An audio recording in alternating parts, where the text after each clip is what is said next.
उद्घाटन आज झालं.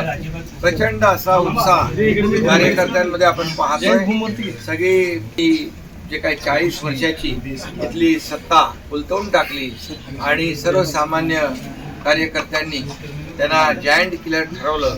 आणि म्हणून मी अमोल खताळ यांचं तर अभिनंदन करतोच, परंतु ज्यांनी 40 वर्षामध्ये या ठिकाणी सत्ता गाजवली आणि 40 वर्षात सगळं, दूध पण माझं, चहा पण माझी, साखर पण माझं, बिस्किट पण माझं, सगळं माझं. मला ही सगळी आम्हाला मतदारांना खाली मतदारांनी 40 वर्षाची सत्ता उलटवून टाकली आणि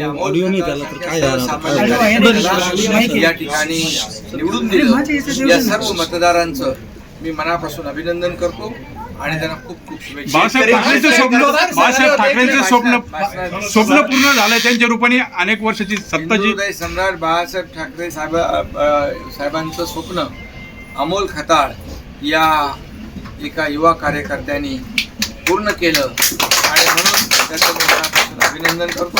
आणि बाकी त्यांच्यावर खूप आरोप होत आहे. संग्राम बापूंवरून त्यांच्यावर खूप आरोप होत आहे. त्यांना खूप खालच्या पातळीवर बोललं जातं. संग्राम बापूंवरून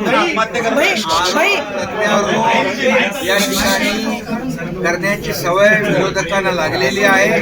आम्ही काम करणारे लोक आहोत, कामाने त्याला उत्तर देऊ. आरोपाला आरोपाने नाही तर कामातून उत्तर देऊ. आणि म्हणूनच आम्ही कामातून उत्तर दिलं. म्हणून 2.5 वर्षात जे काम केलं महायुतीने त्याची पोचपावती या निवडणुकीमध्ये माझ्या लाडक्या बहिणींनी, लाडक्या भावांनी, लाडक्या शेतकऱ्यांनी सगळ्यांनी